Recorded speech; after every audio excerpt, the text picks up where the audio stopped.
अस्सलाम वालेकुम। आज मैं एक नया सवाल लेके आया हूँ आरसी हिबलर की बुक का। वही हमारा जो चैप्टर चल रहा है, चैप्टर 4 स्केलर ट्रिपल प्रोडक्ट वाला। तो उसी के अंदर से मैं जो है वो एक मोस्ट हार्डेस्ट न्यूमेरिकल लेके आया हूँ। अगर आप ये समझ लेते हैं तो समझ लेंगे आपको, अगर सर जो है वो फाइनल के अंदर कोई भी सवाल दे दें स्केलर ट्रिपल प्रोडक्ट का, तो वो आप ईज़िली कर सकते हैं, क्योंकि ये बहुत ही ज़्यादा कोई डिफ़िकल्ट प्रॉब्लम है। लेकिन मैं जब आप लोगों को समझाऊँगा तो आई होप सो कि ये आप लोगों के लिए इजी हो जाए। एज ऑलवेज आप लोगों को पता है मेरा। अच्छा जी, determine the magnitude of the moment produce by the force F equal to 200 newton. 200 newton की फोर्स है, हिंज एक्सिस हुआ हुआ है एक्स एक्सिस, यानी ये जो दरवाज़ा है ये कहाँ पे हिंज हुआ हुआ है, एक्स एक्सिस पर हिंज हुआ हुआ है। तो हमें जो है वो मोमेंट निकालना है फोर्स का। सही है, हमें फोर्स का मोमेंट निकालना है इस हिंज एक्सिस के दौरान। हिंज कहाँ पे हुआ हुआ है, एक्स एक्सिस पर हुआ हुआ है। तो इस न्यूमेरिकल को मैं दरवाजे वाला न्यूमेरिकल भी कहता हूँ। इससे ज़्यादा अच्छा आप लोगों को याद रहेगा, आप इसको ऐसे याद रखेंगे ये दरवाजे वाला न्यूमेरिकल है। सही, तो मैंने फिर इसका फॉर्मूला लिख दिया, M X equal to I dot R cross F. अच्छा जी, अब मैंने आई क्यों लिखा है, मैंने आप लोगों को बताया था कि हमें जो है वो यूनिट वेक्टर कहाँ पे लेना होता है, उस स्पेसिफाइड एक्सिस पे जो हमें सवाल में बोला हुआ। अभी सवाल में वैसे प्रीवियस क्वेश्चंस के अंदर मेरी वीडियोस में आपने देखा होगा कि मैंने जेड एक्सिस पे बोला हुआ था, तो मैंने क्या यहाँ पे क्या लिया हुआ था, के लिया हुआ था। इसी तरह अगर वाई बोला हुआ होगा तो मैं क्या लूँगा, जे ले लूँगा। अभी मुझे एक्स दिया हुआ है तो मैंने आई ले लिया। तो फिर हमने जो है वो आई ले लिया, I dot R cross F, ये स्केलर ट्रिपल प्रोडक्ट का हम फॉर्मूला यूज़ करेंगे। सही, अब मैं R according to principle of transmissibility, मैंने आपको बहुत डिटेल में पढ़ा है प्रिंसिपल ऑफ ट्रांसमिसिबिलिटी के। उस होता क्या है, तो मैं कोई भी पोजीशन वेक्टर ले सकता हूँ। सही, तो मैं आर ए बी भी ले सकता हूँ और आर ओ ए भी ले सकता हूँ। तो मैं आर ओ ए लूँगा। सही, अब असल जो गेम है ना इसके अंदर वो यही है कि हमें पोजीशन वेक्टर निकालना है। पोजीशन वेक्टर निकाल लिया, so the rest is easy, you know. सही, this is easiest shit for you. आइए ज़रा इसको सॉल्व करते हैं, बड़े मज़े का सवाल है, आप लोगों को भी बहुत इन्जॉयमेंट होगी। तो ये मैंने इसका रफली सा स्ट्रक्चर बना लिया है यहाँ पे। सही है, बड़ी मुश्किलों से बना है, ड्राइंग मेरी बिल्कुल अच्छी नहीं है। वो मैंने यहाँ पे आप देखें ये दरवाज़ा खुल रहा है। सही है, यहाँ पे ये दरवाज़ा खुल रहा है और 15 डिग्री का एंगल वाई एक्सिस पे बन रहा है। सही है, हमें फाइंड क्या करना था, हमें आर ओ ए फाइंड करना है। सही है, आर ओ ए फाइंड करना है। और आर बी तो देखें बहुत इजी है फाइंड करना। आप एक्स पर ये देखें 0.5 चलेंगे और जेड पर 2 चलेंगे। इसका जो है वो वाई कॉम्पोनेंट होगा ही नहीं, क्योंकि ये वाई पे तो चल ही नहीं रहा, तो वाई कॉम्पोनेंट कोई नहीं होगा। तो इसका जो है हमारे पास आर ओ बी क्या आ जाएगा हमारे पास, 0.5 कॉमा 0 कॉमा 2। सही, तो ये आ गया। अब असल बारी आती है ओ ए की। ये थोड़ा जो है ना डिफ़िकल्ट है, ये आप लोग देखें ज़रा, ये बहुत इंपॉर्टेंट भी है और थोड़ा डिफ़िकल्ट भी है। इसको ज़रा आप गौर से देखिएगा।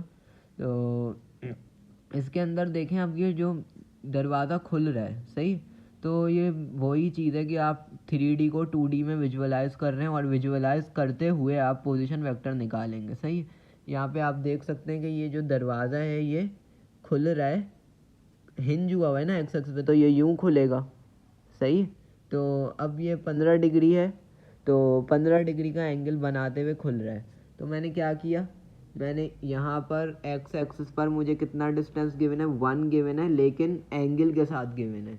सही है, तो इसका जो है कंपोनेंट क्या हो जाएगा, 1 कॉज ऑफ, सॉरी, ये हमें y का गिवन है। देखें, मैं भी कंफ्यूज हो गया 2D में। ये y एक्सिस के पैरेलल डिस्टेंस है, तो ये y का गिवन है। x पे तो देखें 2.5 सिंपली आ जाएगा, तो 2.5 comma 1 cos of 15। Cause y के साथ क्यों आए, क्योंकि देखें एंगल जिसके साथ बन रहा होता है ना, जिस एक्सिस के साथ, हम उसको कॉज लेते हैं। ये जो हमें एफएससी या एओ लेवल जो भी पढ़ के आया होगा उसमें ये रट्टा जो लगवाया जाता है कि एक्स एक्सिस के साथ कॉज आता है। So no, it's wrong at all, क्योंकि इसके पीछे कॉन्सेप्ट ये है कि एंगल जिस एक्सिस के साथ बन रहा होता है उसके साथ कॉस दिया जाता है, क्या है वो जेड हो, एक्स हो या वाई हो।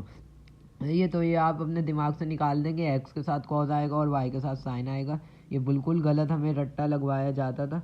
तो ये आपका 15 डिग्री आपको गिवन है। सही है, तो आप जो है वो 1 कॉस ऑफ 15 जे और 1 साइन ऑफ 15 जेड के पैरेलल है, तो के आ जाएगा। तो मैंने जो है वो पोजीशन वेक्टर निकाल लिए।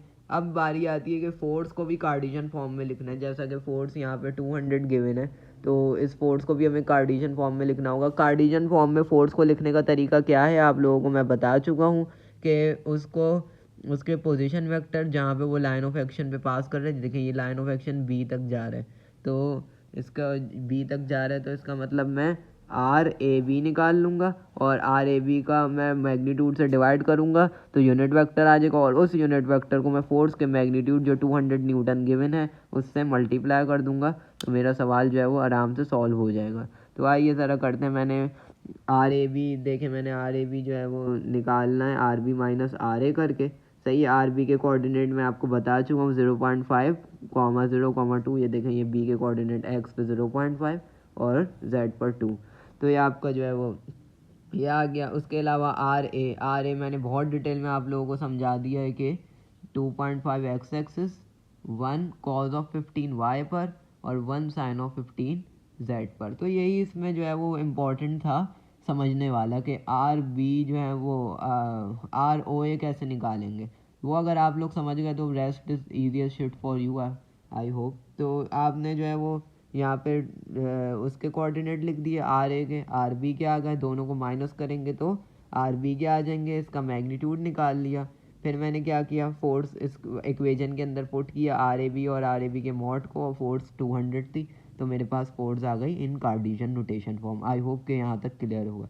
अब उसके बाद आते हैं हम आर ओ ए जो है वो लेंगे, क्यों लेंगे, क्योंकि force of line of action पर आप कोई भी ले सकते हैं, आप आर ए बी भी ले सकते हैं, तो मैंने जो है वो आर ओ ए से किया है। और आई मैं आपको बता चुका हूँ किस लिए आया था, क्योंकि हमारे पास कौन से एक्सिस पर हिंज है, एक्स एक्सिस पर हिंज है। यही दरवाज़ा अगर यहाँ हिंज होता तो हम जे लेते, यही दरवाज़ा अगर यहाँ हिंज होता तो हम के लेते, सही। और आप लोगों को ये भी जो है वो अब फ़र्क आई होप के पता चल गया होगा कि कहाँ पे आर क्रॉस एफ यूज़ करना है, कहाँ पे एफ डॉट डी यूज़ करना है और कहाँ पर स्केलर ट्रिपल प्रोडक्ट यूज़ करना है। इस फॉर्मूले को मैं स्केलर ट्रिपल प्रोडक्ट बोलता हूँ। जब भी किसी ना किसी स्पेसिफाइड एक्सिस के ऊपर आपको मोमेंट निकालना होगा, जैसे कि एक्स एक्सिस हो गया, वाई एक्सिस हो गया, जी एक्सिस हो गया, या कभी कभी वो एक्सिस भी नहीं, ओ ए रॉड ए बी और रॉड ओ सी। अभी जैसे उसने हिंज एक्सिस बोला हुआ, हिंज मतलब जहाँ पे वो हिंज हुआ हुआ है दरवाज़ा, मतलब जहाँ से चिपका हुआ है, तो वो ज़रूरी नहीं वो आपको एक्सेस ही बोले, वो O A B are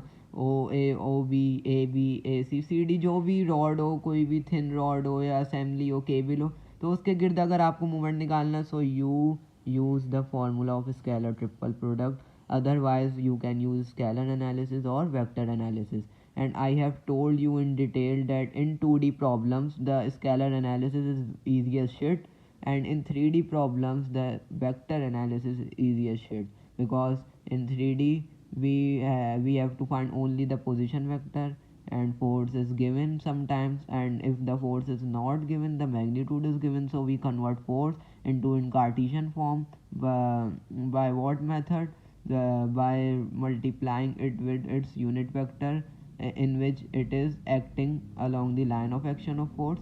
So I hope कि आप लोगों को clear होगा. So that's all for this question. Thank you.